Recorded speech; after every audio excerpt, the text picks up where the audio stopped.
Hello friends, പുതിയൊരു വീഡിയോയിലേക്ക് സ്വാഗതം. ഇന്ന് നമുക്ക് SCERT 8ാം സ്റ്റാൻഡേർഡിൽ സാമൂഹ്യശാസ്ത്രം 4ാമത്തെ അധ്യായം പഠിക്കാം. അടിസ്ഥാന സാമ്പത്തിക പ്രശ്നങ്ങളും സമ്പദ് വ്യവസ്ഥയും. അപ്പോൾ ഇതിൻ്റെ നോട്ട്സ് ടൈപ്പ് ചെയ്യുന്നതനുസരിച്ച് ടെലഗ്രാം ചാനലിൽ കൊടുത്തേക്കാം. ടെലഗ്രാം ചാനലിൻ്റെ ലിങ്ക് ഫസ്റ്റ് കമൻ്റായിട്ട് പിൻ ചെയ്തിട്ടുണ്ട്. അപ്പോൾ വീഡിയോയിലേക്ക് പോകാം. അപ്പോൾ ഇവിടെ 3 പേര് ചർച്ച ചെയ്തുകൊണ്ടിരിക്കുകയാണ്. എന്താണ്? തങ്ങളുടെ ആവശ്യങ്ങളെക്കുറിച്ച്. ദൈനംദിന ജീവിതത്തിൻ്റെ ഭാഗമായി നമുക്ക് എല്ലാവർക്കുമില്ലേ ഇത്തരം ആവശ്യങ്ങൾ. എങ്ങനെയാണ് നമ്മുടെ ആവശ്യങ്ങൾ നിറവേറ്റപ്പെടുന്നത്? വിവിധ തരം സാധനങ്ങളുടെയും സേവനങ്ങളുടെയും ശരിയായ ഉപയോഗത്തിലൂടെയാണ് ആവശ്യങ്ങൾ നിറവേറ്റപ്പെടുന്നത്. ഭക്ഷണം, വസ്ത്രം, പാർപ്പിടം എന്നിങ്ങനെ ജീവിതത്തിൻ്റെ നിലനിൽപ്പിന് ഒഴിച്ചുകൂടാനാവാത്ത ആവശ്യങ്ങളെ അടിസ്ഥാന ആവശ്യങ്ങൾ എന്നു പറയാം. അപ്പോൾ എന്താണ് അടിസ്ഥാന ആവശ്യങ്ങൾ എന്ന് പറഞ്ഞാൽ? ജീവിതത്തിൻ്റെ നിലനിൽപ്പിന് ഒഴിച്ചുകൂടാനാവാത്ത ആവശ്യങ്ങൾ, അതിനെയാണ് അടിസ്ഥാന ആവശ്യങ്ങൾ എന്ന് പറയുന്നത്. എന്നാൽ നാം നിത്യജീവിതത്തിൽ ഉപയോഗിക്കുന്ന എല്ലാ സാധനങ്ങളും സേവനങ്ങളും അടിസ്ഥാന ആവശ്യങ്ങളെ തൃപ്തിപ്പെടുത്താൻ മാത്രമായി ഉപയോഗിക്കുന്നവയാണോ? നമ്മുടെ ജീവിതത്തെ കൂടുതൽ സുഖകരവും സന്തോഷകരവുമാക്കുന്ന ചില ആവശ്യങ്ങളുണ്ട്. ഈ ആവശ്യങ്ങളെ സന്തോഷദായക ആവശ്യങ്ങൾ എന്ന് പറയുന്നു. ആഡംബര കാറുകൾ, വിലപിടിപ്പുള്ള ആഭരണങ്ങൾ, ഉയർന്ന മൂല്യമുള്ള വസ്ത്രങ്ങൾ എന്നിവയുടെയെല്ലാം ഉപയോഗം ഇതിന് ഉദാഹരണമാണ്. നിത്യജീവിതത്തിലെ അടിസ്ഥാന ആവശ്യങ്ങളും സന്തോഷദായക ആവശ്യങ്ങളും നാം ചർച്ച ചെയ്തല്ലോ. ഈ ആവശ്യങ്ങൾക്ക് എന്തെങ്കിലും പൊതുവായ സവിശേഷതകളുണ്ടോ എന്ന് നമുക്ക് പരിശോധിക്കാം. ആവശ്യങ്ങളുടെ സവിശേഷതകൾ. മനുഷ്യൻ്റെ ആവശ്യങ്ങൾ വൈവിധ്യവും എണ്ണമറ്റതുമാണ്. ചില ആവശ്യങ്ങൾ ഒറ്റയ്ക്കും മറ്റ് ചിലത് കൂട്ടായ പരിശ്രമത്തിലൂടെയും നിറവേറ്റാൻ കഴിയുന്നവയാണ്. ഒരിക്കൽ നിറവേറ്റപ്പെട്ട ആവശ്യം ആവർത്തിക്കപ്പെടാം. സമയം, സ്ഥലം, വ്യക്തികൾ എന്നിവയ്ക്കനുസരിച്ച് ആവശ്യങ്ങൾ വ്യത്യസ്തമായിരിക്കും. മനുഷ്യ പുരോഗതിക്കൊപ്പം ആവശ്യങ്ങളിലും മാറ്റങ്ങൾ ഉണ്ടാകുന്നു. പുരോഗതിയോടൊപ്പം ആവശ്യങ്ങളും വർദ്ധിക്കുന്നു. എന്നാൽ വിഭവങ്ങൾ ആവശ്യങ്ങൾക്ക് ആനുപാതികമായി വർദ്ധിക്കണമെന്നില്ല. സാധനങ്ങളും സേവനങ്ങളും പണം നൽകിയും അല്ലാതെയും നാം ഉപയോഗിക്കാറുണ്ട്. മനുഷ്യൻ്റെ ആവശ്യങ്ങൾ നിരവധിയായതിനാൽ അത് നിറവേറ്റപ്പെടുന്നതിന് ഒരു മുൻഗണനാക്രമം ആവശ്യമാണ്. അടിസ്ഥാന ആവശ്യങ്ങൾ നിറവേറ്റുന്നതിനായിരിക്കും വ്യക്തികൾ മുൻഗണന നൽകുന്നത്. ഇത്തരത്തിൽ മനുഷ്യൻ്റെ വിവിധ തരം ആവശ്യങ്ങൾ നിറവേറ്റുന്നതിനായി രാജ്യം ധാരാളം സാധനങ്ങളും സേവനങ്ങളും ഉൽപ്പാദിപ്പിക്കുന്നുണ്ട്. ഉൽപ്പാദന പ്രക്രിയയുമായി ബന്ധപ്പെട്ട് നാം അടിസ്ഥാനപരമായി ചില പ്രശ്നങ്ങൾ അഭിമുഖീകരിക്കുന്നുണ്ട്. അവ എന്തൊക്കെയാണെന്ന് നോക്കാം. അടിസ്ഥാന സാമ്പത്തിക പ്രശ്നങ്ങൾ. സാധനങ്ങളുടെയും സേവനങ്ങളുടെയും ഉൽപ്പാദന പ്രക്രിയയുമായി ബന്ധപ്പെട്ട് ഒരു രാജ്യം അഭിമുഖീകരിക്കുന്ന 3 അടിസ്ഥാന സാമ്പത്തിക പ്രശ്നങ്ങളാണ്: എന്ത് ഉൽപ്പാദിപ്പിക്കണം, എങ്ങനെ ഉൽപ്പാദിപ്പിക്കണം, ആർക്കു വേണ്ടി ഉൽപ്പാദിപ്പിക്കണം. അപ്പം എന്തൊക്കെയാണ് അടിസ്ഥാന സാമ്പത്തിക പ്രശ്നങ്ങൾ? എന്ത് ഉൽപ്പാദിപ്പിക്കണം, എങ്ങനെ ഉൽപ്പാദിപ്പിക്കണം, ആർക്കു വേണ്ടി ഉൽപ്പാദിപ്പിക്കണം. എന്ത് ഉൽപ്പാദിപ്പിക്കണം? സ്കൂളിലെ ഉച്ചഭക്ഷണത്തിനു വേണ്ടി ഏതെല്ലാം പച്ചക്കറികൾ ഏതേത് അളവിൽ ഉൽപ്പാദിപ്പിക്കണമെന്ന് നാം മുൻഗണനാക്രമം അനുസരിച്ച് തീരുമാനിക്കേണ്ടതുണ്ട്. അതുപോലെ ഓരോ രാജ്യവും ലഭ്യമായ വിഭവങ്ങളെ ഉപയോഗപ്പെടുത്തി എന്ത് ഉൽപ്പാദിപ്പിക്കണമെന്ന മുൻഗണന നിശ്ചയിക്കേണ്ടതുണ്ട്. എന്ത് ഉൽപ്പാദിപ്പിക്കണം എന്ന് തീരുമാനിച്ചാൽ അത് എത്രത്തോളം ഉൽപ്പാദിപ്പിക്കണമെന്നതും പ്രസക്തമാണ്. ഒരു രാജ്യത്തെ സംബന്ധിച്ച് നിരവധി സാധനങ്ങളും സേവനങ്ങളും ഉൽപ്പാദിപ്പിക്കേണ്ടതുണ്ട്. ഏതെങ്കിലും ഒരു സാധനമോ സേവനമോ കൂടുതൽ ഉൽപ്പാദിപ്പിക്കണമെന്ന് രാജ്യം തീരുമാനിക്കുകയാണെങ്കിൽ മറ്റ് സാധനങ്ങൾ ഉൽപ്പാദിപ്പിക്കാനായി ഉപയോഗിക്കേണ്ട വിഭവങ്ങളെ പരിമിതപ്പെടുത്തേണ്ടി വരും. ഉദാഹരണത്തിന്, ഭക്ഷ്യക്ഷാമം നേരിടുന്ന ഒരു രാജ്യത്ത് ലഭ്യമായ വിഭവങ്ങളിൽ കൂടുതൽ വിഹിതം ഭക്ഷ്യോൽപാദനത്തിനായി വിനിയോഗിക്കേണ്ടി വരും. അതുപോലെ വ്യാവസായിക ഉൽപ്പന്നങ്ങൾ നിർമ്മിക്കാൻ തീരുമാനിച്ചാൽ ഏതെല്ലാം വ്യവസായങ്ങളാണ് തുടങ്ങേണ്ടത്, എത്ര യൂണിറ്റുകൾ ആരംഭിക്കണം എന്നതും തീരുമാനിക്കേണ്ടതുണ്ട്. സമൂഹത്തിൻ്റെ ആവശ്യങ്ങളും രാജ്യത്ത് ഉൽപ്പാദിപ്പിക്കുന്ന ഉൽപ്പന്നങ്ങളുടെ അളവും തമ്മിൽ ഒരു സന്തുലിതാവസ്ഥ കൈവരിക്കുന്നതിന് വേണ്ടിയാണ് രാജ്യം ഇത്തരം തീരുമാനങ്ങൾ എടുക്കുന്നത്. ഏതെല്ലാം സാധനങ്ങളും സേവനങ്ങളുമാണ് ഉൽപ്പാദിപ്പിക്കേണ്ടത്, അത് എത്രമാത്രം ഉൽപ്പാദിപ്പിക്കണം എന്നത് തീരുമാനിക്കപ്പെട്ടാൽ അത് ഏത് രീതിയിൽ ഉൽപ്പാദിപ്പിക്കണം എന്നതാണ് രണ്ടാമത്തെ പ്രസക്തമായ പ്രശ്നം. എങ്ങനെ ഉൽപ്പാദിപ്പിക്കണം? അപ്പോൾ ഇവിടെ 2 പിക്ചേഴ്സ് കൊടുത്തിട്ടുണ്ട്.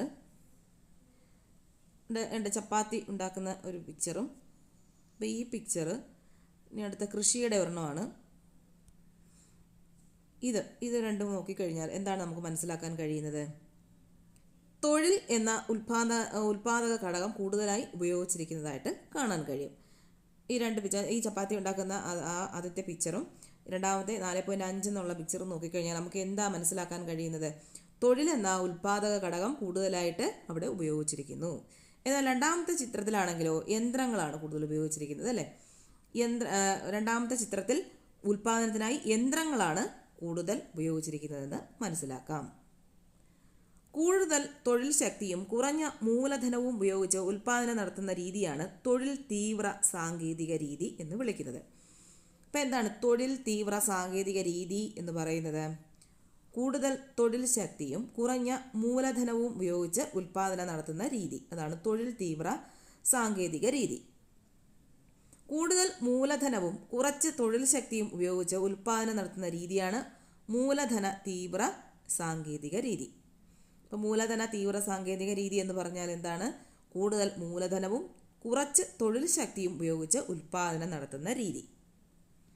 എങ്ങനെ ഉൽപ്പാദിപ്പിക്കണം എന്നത് സാങ്കേതിക രീതിയുടെ തിരഞ്ഞെടുപ്പുമായി ബന്ധപ്പെട്ട പ്രശ്നമാണ്. ഏത് സാങ്കേതിക രീതിയാണ് സ്വീകരിക്കേണ്ടതെന്ന് ആ പ്രദേശത്ത് ലഭ്യമായ വിഭവങ്ങളെ അടിസ്ഥാനപ്പെടുത്തിയാണ് തീരുമാനിക്കുന്നത്. വിഭവങ്ങളുടെ ലഭ്യതയ്ക്കനുസരിച്ച് ഉൽപാദനത്തിൻ്റെ രീതിയിൽ വ്യത്യാസം ഉണ്ടാകാറുണ്ട്.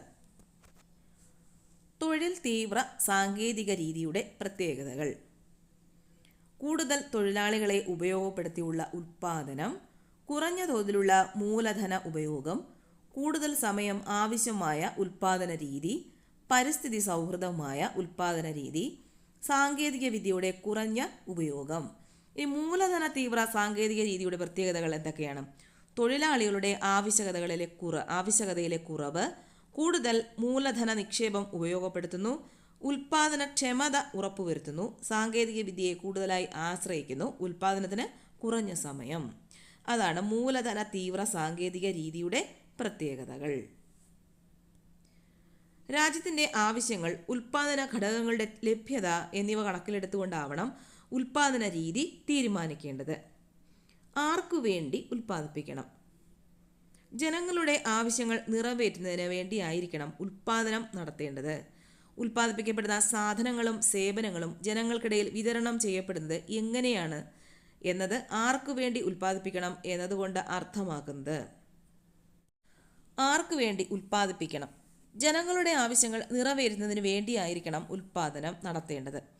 ഉൽപ്പാദിപ്പിക്കപ്പെടുന്ന സാധനങ്ങളും സേവനങ്ങളും ജനങ്ങൾക്കിടയിൽ വിതരണം ചെയ്യപ്പെടുന്നത് എങ്ങനെ എന്നതാണ് ആർക്കു വേണ്ടി ഉൽപ്പാദിപ്പിക്കണം എന്നതുകൊണ്ട് അർത്ഥമാക്കുന്നത്. ലഭ്യമായ വിഭവങ്ങളെ സമൂഹത്തിലെ എല്ലാവർക്കും പ്രയോജനകരമാം വിധം വിനിയോഗിക്കുന്ന തരത്തിൽ വേണം ഉൽപാദന പ്രവർത്തനങ്ങൾ ആസൂത്രണം ചെയ്യേണ്ടത്. സാധനങ്ങളും സേവനങ്ങളും ഉൽപ്പാദിപ്പിക്കുന്നത് ഉൽപാദന ഘടകങ്ങളായ ഭൂമി, തൊഴിൽ, മൂലധനം, സംഘാടനം എന്നിവയുടെ ഒരുമിച്ചുള്ള പ്രവർത്തനത്തിലൂടെയാണെന്ന് നിങ്ങൾക്കറിയാമല്ലോ. അങ്ങനെയാണെങ്കിൽ ഉൽപ്പാദിപ്പിച്ച സാധനങ്ങളുടെ മൂല്യം ഉൽപാദന ഘടകങ്ങൾക്ക് അവയുടെ പങ്കിനനുസരിച്ച് വിതരണം ചെയ്യപ്പെടേണ്ടതുണ്ട്. ഭൂമിക്ക് പാട്ടമായും, തൊഴിലിന് വേതനമായും, മൂലധനത്തിന് പലിശയായും, സംഘാടനത്തിന് ലാഭമായും ഉൽപ്പന്ന മൂല്യം വിതരണം ചെയ്യേണ്ടതാണ്. അപ്പം എങ്ങനെയൊക്കെയാണ്? ഭൂമിക്ക് പാട്ടമായും, തൊഴിലിന് വേതനമായും, മൂലധനത്തിന് പലിശയായും, സംഘാടനത്തിന് ലാഭമായും ഉൽപ്പന്ന മൂല്യം വിതരണം ചെയ്യേണ്ടതാണ്. അതായത് ഉൽപാദനത്തിൽ നിന്നുള്ള വരുമാനം എങ്ങനെ വിതരണം ചെയ്യപ്പെടുന്നുവെന്നതും പ്രധാനമാണ്. ലോകത്താകമാനം നിലനിൽക്കുന്ന ഈ അടിസ്ഥാന സാമ്പത്തിക പ്രശ്നങ്ങൾ പരിഹരിക്കപ്പെടുന്നത് വ്യത്യസ്ത സമ്പദ് വ്യവസ്ഥകളിലൂടെയാണ്. എന്താണ് സമ്പദ് വ്യവസ്ഥ? ഒരു രാജ്യം വിവിധ സാധന സേവനങ്ങളുടെ ഉൽപ്പാദനം, വിതരണം, ഉപഭോഗം എന്നിവ ക്രമീകരിക്കുന്ന രീതിയാണ് സമ്പദ് വ്യവസ്ഥ. അപ്പോൾ സമ്പദ് വ്യവസ്ഥ എന്ന് പറഞ്ഞാൽ എന്താണ്? ഒരു രാജ്യം വിവിധ സാധന സേവനങ്ങളുടെയും ഉൽപ്പാദനം, വിതരണം, ഉപഭോഗം എന്നിവ ക്രമീകരിക്കുന്ന രീതിക്ക് പറയുന്ന പേരാണ് സമ്പദ് വ്യവസ്ഥ. ലഭ്യമായ വിഭവങ്ങളുടെ ഉപയോഗത്തിലൂടെ മനുഷ്യരുടെ ആവശ്യങ്ങൾ തൃപ്തിപ്പെടുത്തുക എന്നതാണ് ഓരോ സമ്പദ് വ്യവസ്ഥയുടെയും ധർമ്മം. അപ്പോൾ എന്താണ് സമ്പദ് വ്യവസ്ഥയുടെ ധർമ്മം എന്ന് പറയുന്നത്? ലഭ്യമായ വിഭവങ്ങളുടെ ഉപയോഗത്തിലൂടെ മനുഷ്യരുടെ ആവശ്യങ്ങൾ തൃപ്തിപ്പെടുത്തുക. സമ്പദ് വ്യവസ്ഥയുടെ സവിശേഷതകൾ. സമ്പദ് വ്യവസ്ഥ മനുഷ്യനിർമ്മിതമാണ്. സമ്പദ് വ്യവസ്ഥ മാറ്റങ്ങൾക്ക് വിധേയമാണ്. സമ്പദ് വ്യവസ്ഥയിൽ നടക്കുന്ന സാമ്പത്തിക പ്രവർത്തനങ്ങൾ മാറിക്കൊണ്ടിരിക്കുന്നു. ഉൽപാദനം, വിതരണം, ഉപഭോഗം എന്നിവ സമ്പദ് വ്യവസ്ഥയിലെ പ്രധാന പ്രവർത്തനങ്ങളാണ്. അപ്പം എന്തൊക്കെയാണ് സമ്പദ് വ്യവസ്ഥയുടെ സവിശേഷതകൾ? സമ്പദ് വ്യവസ്ഥ മനുഷ്യ നിർമ്മിതമാണ്. സമ്പദ് വ്യവസ്ഥ മാറ്റങ്ങൾക്ക് വിധേയമാണ്. സമ്പദ് വ്യവസ്ഥയിൽ നടക്കുന്ന സാമ്പത്തിക പ്രവർത്തനങ്ങൾ മാറിക്കൊണ്ടിരിക്കുന്നു. ഉൽപാദനം, വിതരണം, ഉപഭോഗം എന്നിവ സമ്പദ് വ്യവസ്ഥയിലെ പ്രധാന പ്രവർത്തനങ്ങളാണ്. ഇപ്പോൾ ഒരു സമ്പദ് വ്യവസ്ഥയിലെ പ്രധാന പ്രവർത്തനങ്ങൾ ഏതൊക്കെയാണ് എന്ന് ചോദിച്ചാൽ എന്ത് പറയും? ഉൽപാദനം, വിതരണം, ഉപഭോഗം. വിവിധതരം സമ്പദ് വ്യവസ്ഥകൾ. ഉൽപാദക ഘടകങ്ങളുടെ ഉടമസ്ഥാവകാശത്തിൻ്റെ അടിസ്ഥാനത്തിൽ സമ്പദ് വ്യവസ്ഥയെ 3ആയി തരംതിരിക്കാം. അപ്പോൾ എങ്ങനെയൊക്കെയാണ് അതിനെ തരംതിരിച്ചിരിക്കുന്നത്? സമ്പദ് വ്യവസ്ഥയെ മുതലാളിത്ത സമ്പദ് വ്യവസ്ഥ, സോഷ്യലിസ്റ്റ് സമ്പദ് വ്യവസ്ഥ, മിശ്ര സമ്പദ് വ്യവസ്ഥ. അങ്ങനെ 3ആയിട്ടാണ് സമ്പദ് വ്യവസ്ഥയെ തിരിച്ചിരിക്കുന്നത്. അപ്പോൾ ഓരോന്നായിട്ട് നോക്കാം. മുതലാളിത്ത സമ്പദ് വ്യവസ്ഥ. എന്താണ് മുതലാളിത്ത സമ്പദ് വ്യവസ്ഥ? ഉൽപാദക ഘടകങ്ങളുടെ ഉടമസ്ഥാവകാശം സ്വകാര്യ വ്യക്തികളിൽ കേന്ദ്രീകരിച്ചിരിക്കുന്ന സമ്പദ് വ്യവസ്ഥയാണ്. അപ്പോൾ എന്താണ് മുതലാളിത്ത സമ്പദ് വ്യവസ്ഥ എന്ന് പറഞ്ഞാൽ? ഉൽപാദക ഘടകങ്ങളുടെ ഉടമസ്ഥാവകാശം ആരുടെ കയ്യിലാണുള്ളത്? സ്വകാര്യ വ്യക്തികളിലാണ് കേന്ദ്രീകരിച്ചിരിക്കുന്നത്. അതിന് പ്രത്യേകതകൾ എന്തൊക്കെയാണ്? എല്ലാ വ്യക്തികൾക്കും സ്വത്ത് കൈവശം വയ്ക്കാനുള്ള അവകാശമുണ്ട്. പരമാവധി ലാഭം എന്നതാണ് ലക്ഷ്യം. ഗവൺമെൻറ് ഇടപെടൽ പരിമിതമാണ്. സ്വകാര്യ വ്യക്തികൾക്ക് ഏത് വിഭവങ്ങൾ സംഭരിക്കാനും അവ ഉപയോഗിച്ച് ഇഷ്ടമുള്ള സാധനങ്ങളും സേവനങ്ങളും ഉൽപ്പാദിപ്പിക്കാനും സാധിക്കും. ഉപഭോക്താവിന് വിപണിയിൽ പൂർണ്ണ സ്വാതന്ത്ര്യമുണ്ട്. അതാണ് ഉപഭോക്താവിൻ്റെ പരമാധികാരം. വ്യവസായ സ്ഥാപനങ്ങൾ തമ്മിലുള്ള മത്സരം നിലനിൽക്കുന്നു. അപ്പോൾ ഇതൊക്കെയാണ് മുതലാളിത്ത സാമ്പത്തിക വ്യവസ്ഥയുടെ പ്രത്യേകതകൾ. മുതലാളിത്ത സമ്പദ് വ്യവസ്ഥ നിലനിൽക്കുന്ന പല രാജ്യങ്ങളിലും സാമ്പത്തിക വികസനത്തിൽ ഗവൺമെൻറ്റിൻ്റെ സജീവ പങ്കാളിത്തം ഇന്ന് കാണാൻ കഴിയും. ഇനി അടുത്തത് സോഷ്യലിസ്റ്റ് സമ്പദ് വ്യവസ്ഥ. എല്ലാ ഉൽപാദക ഘടകങ്ങളുടെയും ഉടമസ്ഥാവകാശവും നിയന്ത്രണവും ഗവൺമെൻറ്റിൽ നിക്ഷിപ്തമായിരിക്കുന്നതാണ് സോഷ്യലിസ്റ്റ് സമ്പദ് വ്യവസ്ഥ. ഒരു കേന്ദ്രീകൃത ആസൂത്രണ സമിതിയായിരിക്കും സാമ്പത്തിക പ്രവർത്തനങ്ങളിൽ തീരുമാനമെടുക്കുന്നത്. അപ്പോൾ ഒരു സോഷ്യലിസ്റ്റ് സമ്പദ് വ്യവസ്ഥയിൽ ആരാണ് തീരുമാനമെടുക്കുന്നത്? ഒരു കേന്ദ്രീകൃത ആസൂത്രണ സമിതി. അപ്പം അതിൻ്റെ പ്രത്യേകതകൾ എന്തൊക്കെയാണ്? ഉൽപാദക ഘടകങ്ങളുടെ ഉടമസ്ഥാവകാശം ഗവൺമെൻറ്റിൽ നിക്ഷിപ്തം. സാമൂഹിക ക്ഷേമമാണ് പ്രധാന ലക്ഷ്യം. വിപണിയുടെ മേൽ ഗവൺമെൻറ്റിൻ്റെ നിയന്ത്രണം.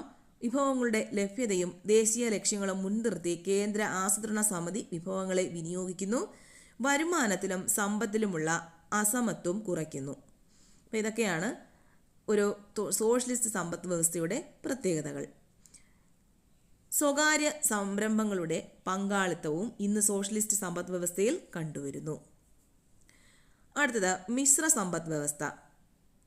മുതലാളിത്ത സമ്പദ് വ്യവസ്ഥയുടെയും സോഷ്യലിസ്റ്റ് സമ്പദ് വ്യവസ്ഥയുടെയും ചില പ്രത്യേകതകൾ ഒരുമിച്ച് കാണാൻ കഴിയുന്നതാണ് മിശ്ര സമ്പദ് വ്യവസ്ഥ. അപ്പോൾ അതിൻ്റെ പ്രത്യേകതകൾ എന്തൊക്കെയാണ്? സ്വകാര്യ മേഖലയുടെയും പൊതുമേഖലയുടെയും സഹവർത്തിത്വം, ലാഭേച്ഛയും സാമൂഹ്യക്ഷേമവും പ്രധാന ലക്ഷ്യങ്ങൾ, സാമ്പത്തിക പ്രവർത്തനങ്ങളിലെ വ്യക്തി സ്വാതന്ത്ര്യം, ഗവൺമെൻറ് പദ്ധതികൾ തയ്യാറാക്കുന്നതിനുള്ള സാമ്പത്തിക ആസൂത്രണം, ചില മേഖലകളിൽ സാധനങ്ങളുടെ വിലയിൽ ഗവൺമെൻറ്റിൻ്റെ നിയന്ത്രണം, അവശ്യ സാധനങ്ങൾക്കും സേവനങ്ങൾക്കും ഗവൺമെൻറ് പ്രാധാന്യം നൽകുന്നു. അപ്പോൾ ഇതൊക്കെയാണ് മിശ്ര സമ്പദ് വ്യവസ്ഥയുടെ പ്രത്യേകതകൾ.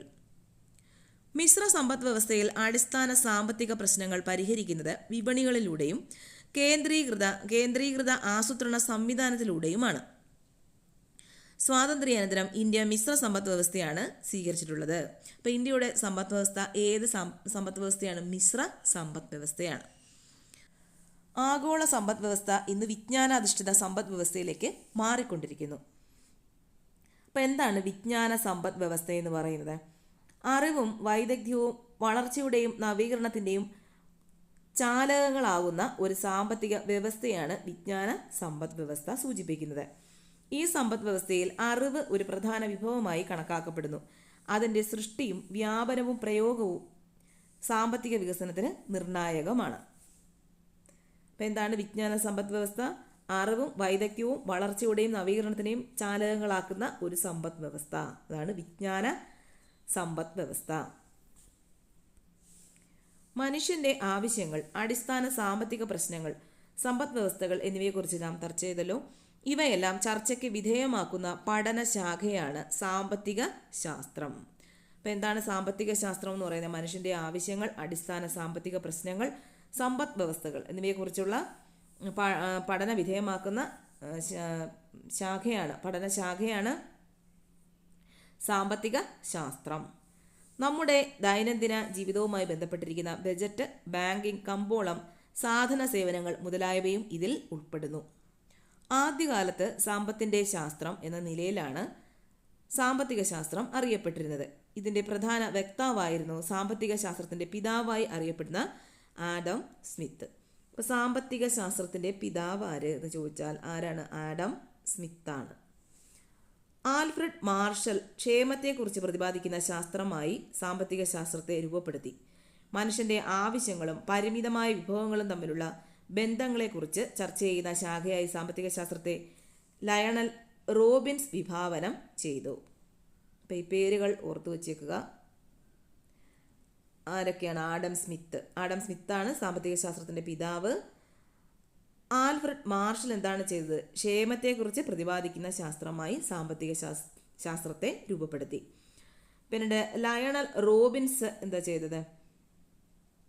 മനുഷ്യൻ്റെ ആവശ്യങ്ങളും പരിമിതമായ വിഭവങ്ങളും തമ്മിലുള്ള ബന്ധത്തെക്കുറിച്ച് ചർച്ച ചെയ്യുന്ന ശാഖയായി സാമ്പത്തിക ശാസ്ത്രത്തെ വിഭാവനം ചെയ്തു. സാമ്പത്തിക ശാസ്ത്രത്തിൻ്റെ വികാസത്തിന് പ്രചോദനമായ ചില ആശയങ്ങൾ നമുക്ക് പരിചയപ്പെടാം.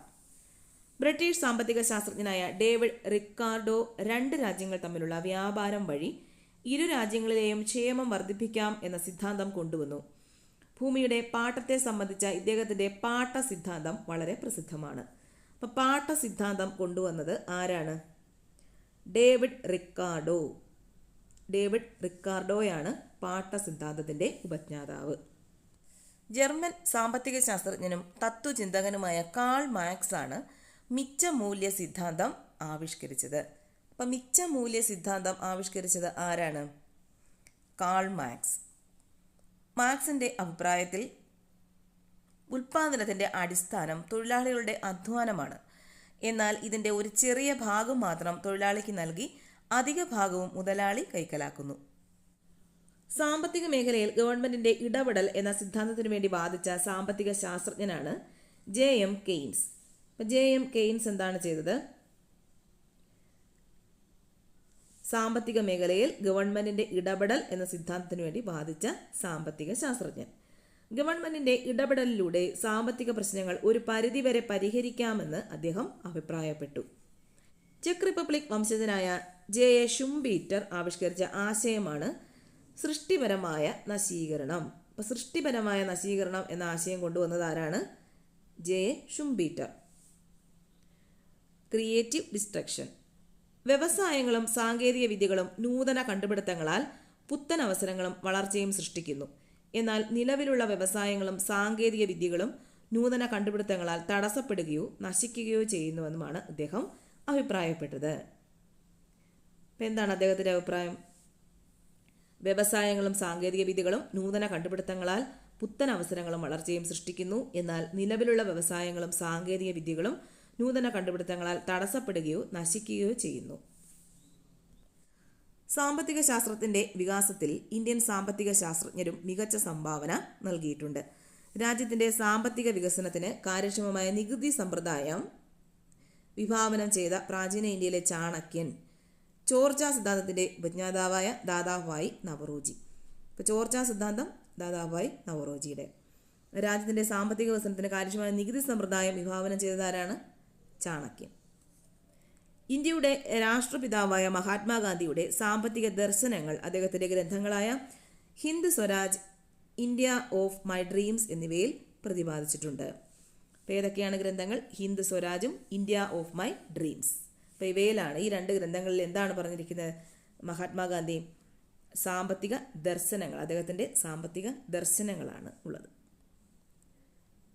ഗാന്ധിജിയുടെ സാമ്പത്തിക ചിന്തകൾ. സ്വയം പര്യാപ്തത, വികേന്ദ്രീകരണം എന്നിവയിൽ അധിഷ്ഠിതമായ സമ്പദ് വ്യവസ്ഥയാണ് ഗാന്ധിജി വിഭാവനം ചെയ്തത്. പ്രാദേശികമായി തൊഴിലവസരങ്ങൾ വർദ്ധിപ്പിക്കാൻ ഗ്രാമീണ വ്യവസായങ്ങളെ പരിപോഷിപ്പിക്കേണ്ടതുണ്ട്. പ്രാദേശികമായി ഉൽപ്പാദിപ്പിക്കുന്ന സാധനങ്ങളുടെ വിപണനത്തിനായി പ്രാദേശിക വിപണികൾ വിപുലപ്പെടുത്തുക. സാമൂഹിക നീതി ഉറപ്പാക്കാനായി സാമ്പത്തിക അസമത്വം ലഘൂകരിക്കണം. അപ്പം ഇതൊക്കെയാണ് ഗാന്ധിജിയുടെ സാമ്പത്തിക ചിന്തകൾ. അപ്പോൾ ഇത്രയേ ഉള്ളൂ. അപ്പോൾ നോട്ട്സൊക്കെ ഉടനെ തന്നെ ഇട്ടേക്കാം. ടൈപ്പ് ചെയ്യാനായിട്ട് ഇച്ചിരി താമസം വന്നു. ഓക്കെ.